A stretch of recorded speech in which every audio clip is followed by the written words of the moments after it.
Sorry. Hi everyone, my name is Tia. Oh my god, my toes are in this. I'm very corgi today. I made this for my girlfriend, superhero, hero, like this. You can't eat this. I just want to yap about books, like always. Today, I want to talk about my top 5 reads of 2024 so far, and then 3 that were like not the worst because I have been so good at DNFing books, just putting a book down if I don't care, if I don't like it. So this is your sign if you've been like, I don't really want to finish my book. Girl, put it down. Put it down. It's okay. So I have 3 most disappointing reads or books that I just didn't really vibe with. But let's start with my top. Firstly, let us give a round of applause to This Could Be Us by Kennedy Ryan. Which came out very, very recently. The audiobook narrators, their names Inez de Castillo and Jacoby Diem, they deserve awards. They deserve... These 2 audiobook narrators are amazing. Who did Skyland number 1? He does this thing, he learned it from our cat where he'll like nudge you if he wants pets, like cats do. Oh yeah, so Jacoby Diem also narrated Before I Let Go by the same author. Inez didn't, but both of those 2 female audiobook narrators for book 1 and book 2, phenomenal.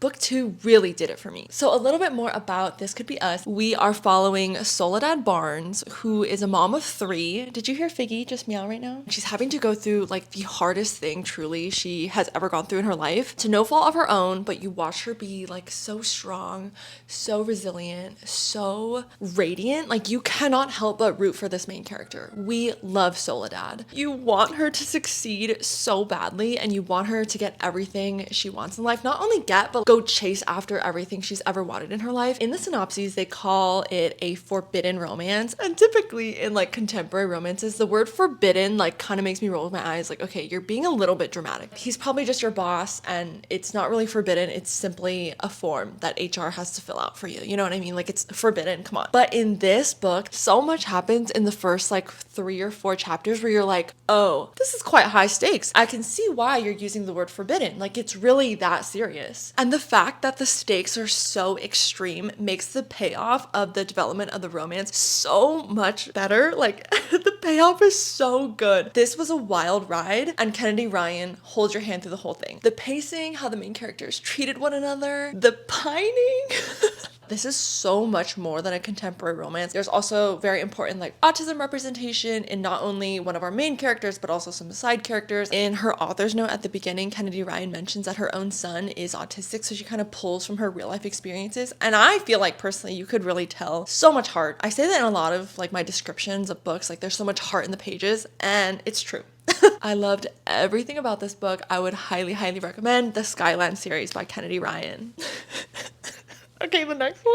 A Curious Beginning by Deanna Raybourn. I feel like I've talked about this book so much in the last couple months. No one is surprised that this is on my list. I feel like this series is like everything I didn't know I needed in my life, but now that I'm in the Veronica Speedwell universe, I will never escape. And I don't want to. The 9th installment actually just came out earlier this year, so A Curious Beginning is only the first one. This series essentially is like a historical murder mystery with a side plot of slow burn romance between Veronica Speedwell, she is a quick-witted butterfly explorer slash scientist, and Stoker, an eye-patched famous explorer turned recluse.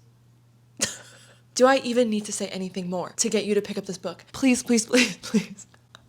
The characters, the dynamics, the dialogue, the banter is the best banter I've ever read in my life. That's saying so much. That's saying so much. I know. I hope it lives up to your expectations because it blew me away. I usually get turned away from historical romances because I feel like the fluffy language, like the flowery language, is quite difficult to parse through. But this, it feels like a historical romance without the difficulty of the reading comprehension part. Like it's fun to read. The dialogue is funny. The characters are funny. The 2 main characters know exactly how to push each other's buttons and they also piss other people off together. Which is like the best dynamic you could ask for between 2 funny characters. Oh, Deanna Raybourn. Mwah.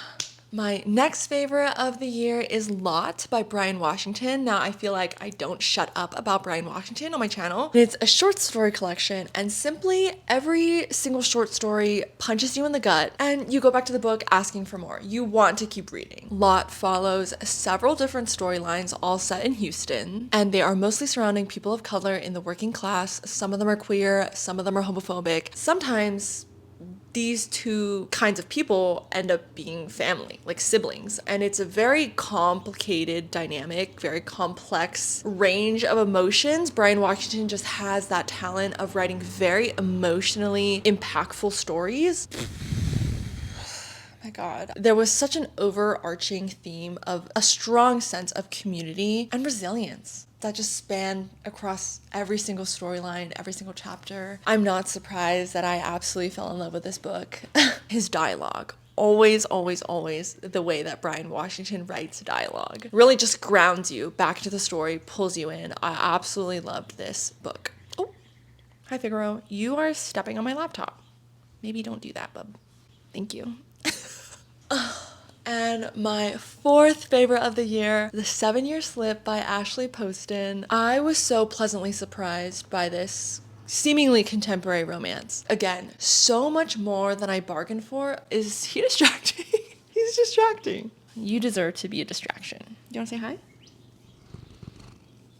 I think the audiobook narrator did a beautiful job just breathing life into this book. I was maybe like midway through listening to the audiobook from my library, and I literally decided to pause because I wanted to annotate a physical copy of my own. There were just so many quotes that really made me pause and reflect on like my own life, I think. And when a book can do that for you, I just think that's a really special experience. And the fact that the audiobook is so good that it made me go out and buy a physical copy, wow. There are just so many clever callbacks to like previous chapters of the past. So essentially our main character, Clementine, adorable first name for a female main character, she lives in this magical apartment that used to belong to her aunt. And sometimes the apartment decides to fling Clementine back to the past 7 years ago. So in this past timeline, she happens to meet this guy. And I think the narrative is very interesting. Like, it's a great balance of this magical realism. You get to see Clementine shoot back and forth between past and present, but for the guy that she meets, it's not 24 hours. It's 7 years of his life that's passing by. And that is so fascinating to read about. The placement of certain quotes, oh, just so clever. Poston has a really good balance also of diving a little bit deeper than just the romance. She writes a lot about real life outside of romantic feelings. She definitely speaks a lot about familial grief in this book, as well as, cheesy as this sounds, like staying true to yourself or like exploring who you are as a person, as an individual. I feel like I really resonated with Clementine's kind of career confusion and her wanting to lead a fulfilling life. I think there was a lot to say outside of the romance, which I really appreciated. And my last favorite on this list I've got Off the Books by Soma May Shang Fraser. He's sniffing my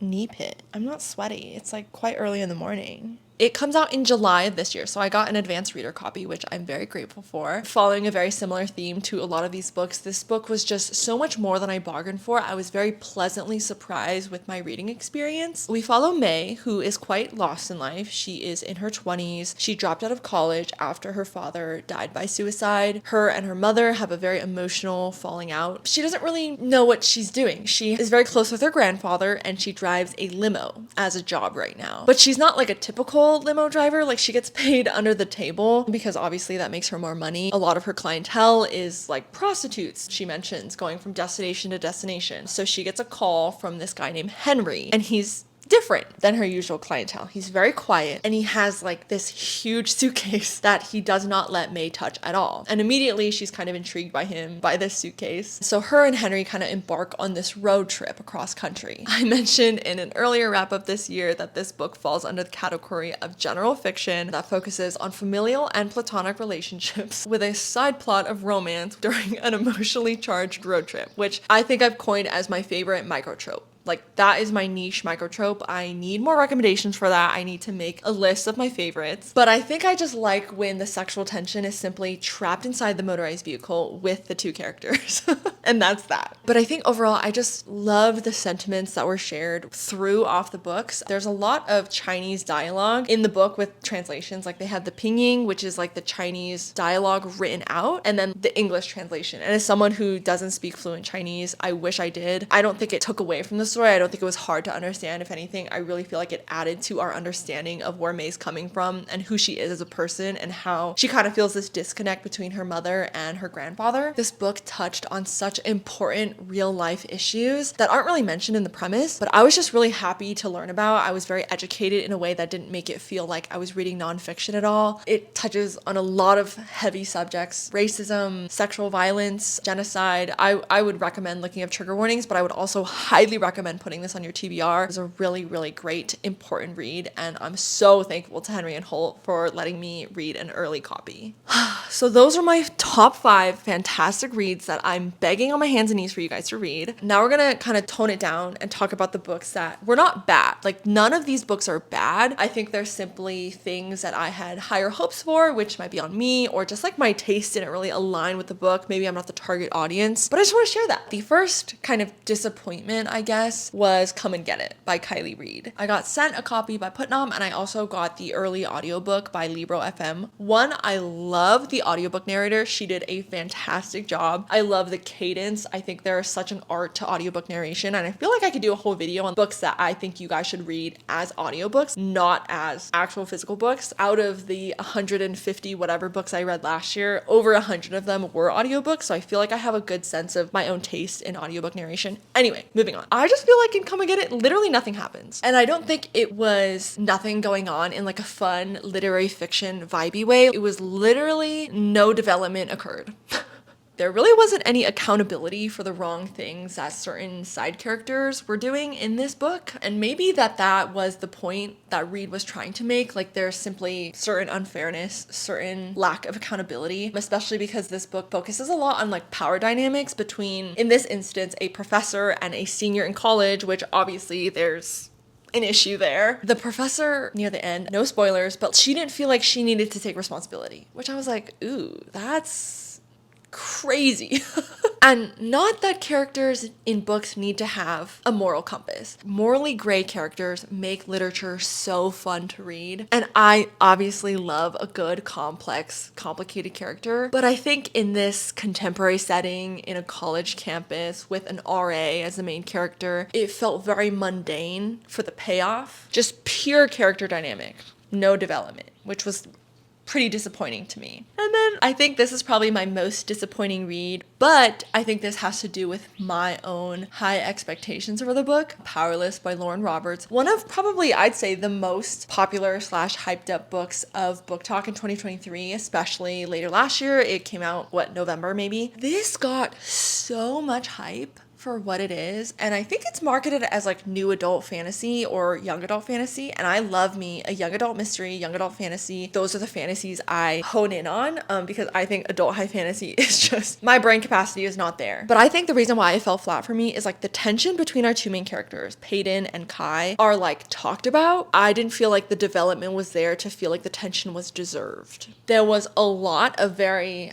highlightable quotes, which is what I think grabbed a lot of people's attention. But the actual writing to me personally felt a little bit stilted. Like, sometimes the paragraphs were written around one specific quote, and I was like, I don't really know if that fits there, or like, I don't really feel like, how did we get here? Is kind of how I was feeling throughout the novel. I guess at the end of the day, I was really hoping for a little bit more of a developed story, but I will say the cliffhanger absolutely got me. I feel like a lot of YA fantasies, like for example, Once Upon a Broken Heart by Stephanie Garber, that one, the first book I rated a 3 stars, and I was like, okay, I need the second book, which seems counterintuitive, but it's not, because the cliffhanger is really what gets me. Like, I definitely want to read the second book in this series, and I'm excited to see where the development goes. The last book I have on my list for disappointing reads of the year is Go Lightly by Brittany Lee Kennedy. It was an advanced reader's copy that I got on NetGalley. Another literary fiction that simply missed the mark for me. We are following Ada, our main character. She is like this lost, broke Australian 20-something living in London, doesn't know what to do with her life. She's kind of partying her nights away. In the premise, she's said to be bisexual, so she just happens to fall for two people at the same time, one being a man, one being a woman. And I don't know if it's the story that I had an issue about. Like, I was so intrigued. I was like, ooh, that seems really messy. I like that. It was more of the storytelling of the book I had a problem with. A lot of the times, Ada's feelings were being told to us instead of being shown to us. That just led to like kind of a big disconnect. I wasn't really understanding her motivations as well as I wanted to. Maybe this is a case for unreliable narration, which I do love, but I feel like I enjoyed the push and the pull between the entire book. But again, I just felt very unsettled the entire time, which Ada does. So maybe it was purposeful. It was very upfront about being messy and confusing. And that's kind of what we got. A very messy, very confusing book, which didn't really work for me. Please let me know if you've read any. Let me know if you're putting any of these on your TBR. I would love to hear how your reading year is going in 2024. Thank you so much for watching. I hope you have a great rest of your week. Bye.